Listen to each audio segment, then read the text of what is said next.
Hi guys, this is Peggy Recchia and welcome to Reading with Crabapple Tales. Today my friend Jeff Krug is going to read the Pine Forest Winter Games to you. It's a story about three teams, the Fox Team from the Northwood Grove, the Raccoon Team from the Pine Tree Acres, and the Beaver Team from the Misty Oak Tree Wood. Who will take home the winner's trophy? Let's listen and see. The Pine Forest Winter Games. Written and illustrated by Peggy Recchia.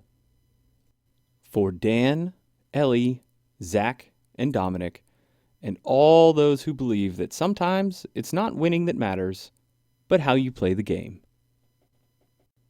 In the middle of the winter, when snow covers everything, everyone in Pine Forest waits for the Winter Games to begin. Every part of the forest sends their top athletes. Only the best of the best are able to compete. There are snowball throwing, skiing, sledding, and ice races. There are medals given out for first, second, and third places. The Fox Team from the Northwood Grove arrived first today. From Pine Tree Acres, the Raccoon Team came to play. Misty Oak Tree Wood sent their best, the Beaver Team. Taking home the trophy is everyone's dream. The penguins are the judges in the icy air. They make sure the games are played honestly and fair. They all gather in the clearing where everyone can fit. Judge Tammy calls them to order near the fire pit. She says, "Welcome to the Winter Games. We're glad you are here. I know you'll try your best to win the games we've planned this year." The Winter Games are not all about winning. They are about much more, you see. They're about friendship, sportsmanship, and loyalty. So shake hands, wish each other luck, then get a good night's sleep. The downhill race tomorrow will be the first game of the week. Each of you should try your very best to win. Now I will end by saying, let the snow games begin. Day 1. The next day, Judge Dan met the skiers at the top for Alpine Hill.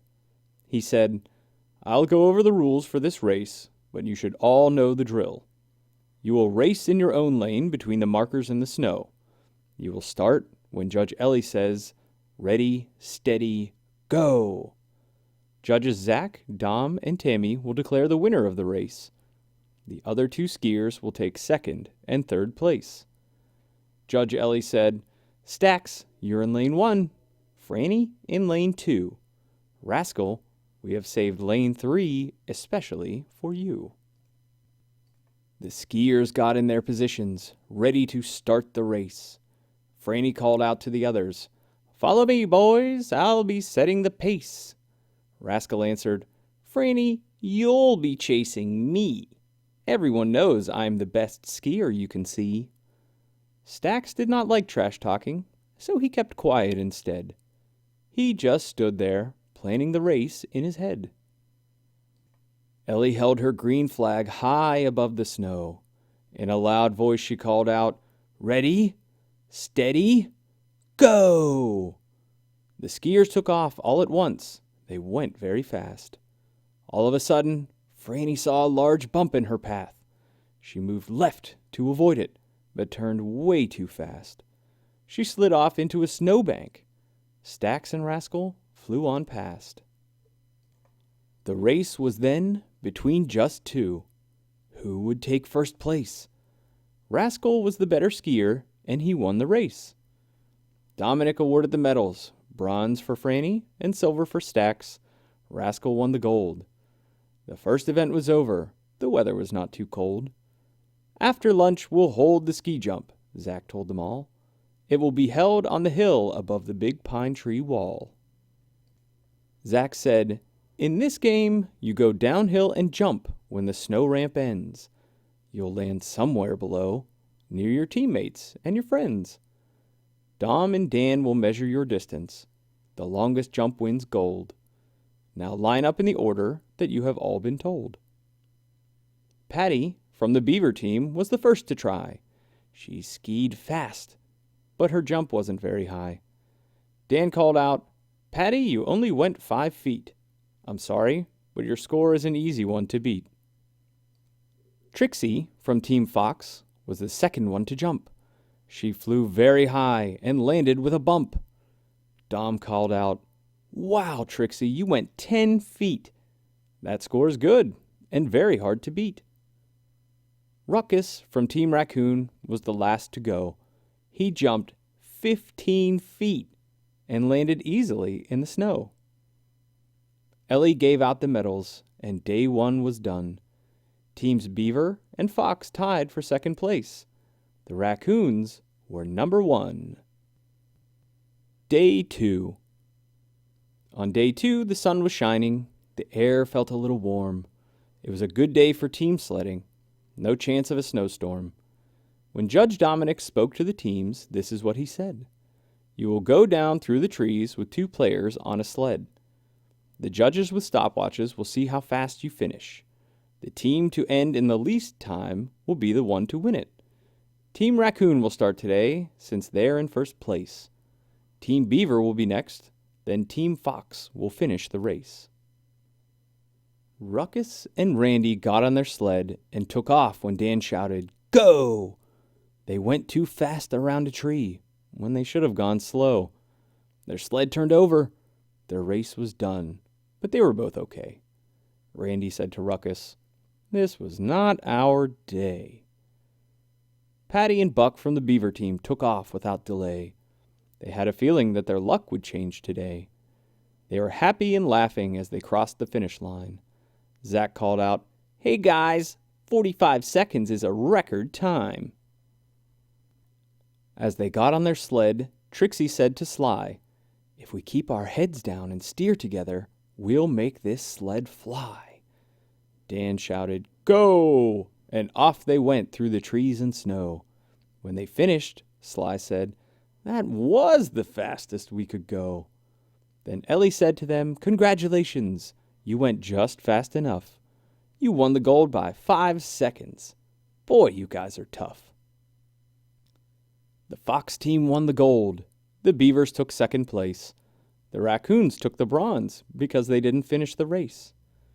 Tammy announced to the athletes, "Now day 2 is done. We've had excitement and a lot of fun. The cross-country race tomorrow starts at the fire pit. Everyone should be ready to compete in it." Day 3. The sun shone brightly on day 3. It was a perfect day for a cross-country ski. Ellie said, "In this race, everyone gets to play. We'll use 3 teams of 3 players today. 1 from each team will start here, you see. Your teammates will wait on the path through the trees. When you reach them, tag them. Then they will start out. The second one will then continue along the route. The third one to be tagged must ski very fast. The first to cross the finish line wins gold. Bronze goes to the one who's last." Sly, Randy, and Patty all started out together. Skiing through the woods was fun in such warm weather. The penguins lined up along the path to show which way to go. Team Fox was the fastest. Team Beaver was quite slow. Sly said to Buck, "I'm sorry you lost that race.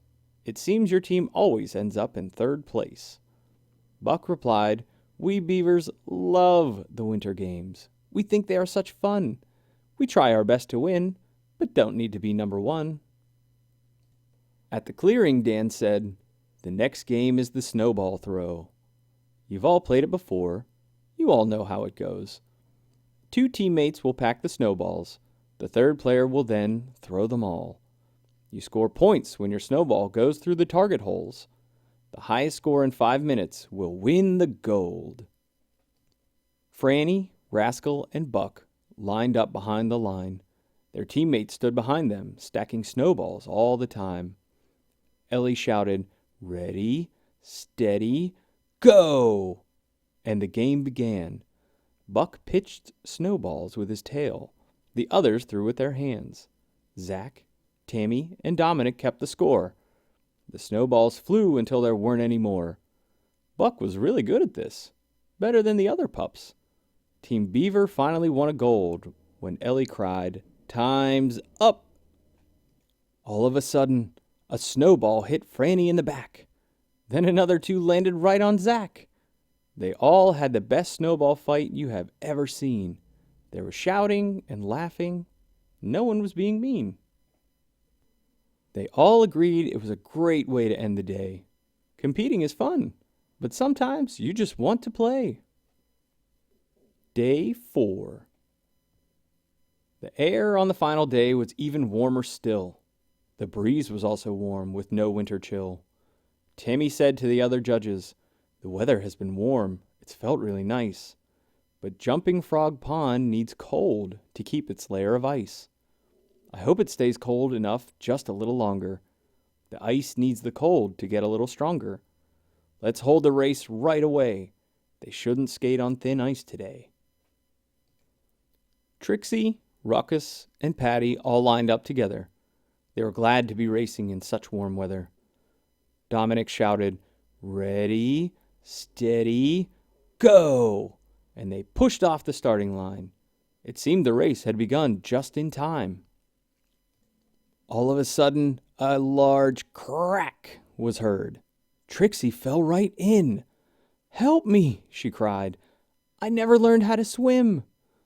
Dan called out, "Stay calm. Just put your feet straight down. You will touch the bottom, and you will not drown." Dominic called out, "Everyone back to the shore. The ice is too thin.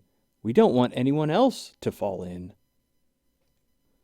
Patty was leading the race, but turned when she heard Trixie shout. She said, "Let's make an animal chain to help our friend get out. Stax, grab my tail. Buck, you hang on to him. If the ice breaks more, we know how to swim." So Team Beaver held on tail to hand and pulled with all their might. To see them working together was a wonderful sight. They rescued Trixie from the pond and brought her to the fire. Everyone was happy as she got drier and drier. Tammy said, "The Pine Forest Winter Games were a success. We've had a lot of fun. After counting up the medals, we declare the Fox team has won. Team Raccoon came in second. Team Beaver took third place. But the best thing of all happened after the ice skating race. Patty showed the ideals of the games in a special way when Trixie fell through the ice today." Trixie said, "Team Fox got together and voted. Team Beaver, you're the real winners. You worked together to help a friend because you're all good swimmers. You showed loyalty, sportsmanship, and friendship the best way you could. So this year, you will take the trophy home to Misty Oak Tree Wood." The end. I hope you enjoyed that story. You can own this book for yourself by going to our website, crabapple.tales.com. And while you're there, check out my free activities that I've designed to go along with this and all my books. Until next time, happy reading!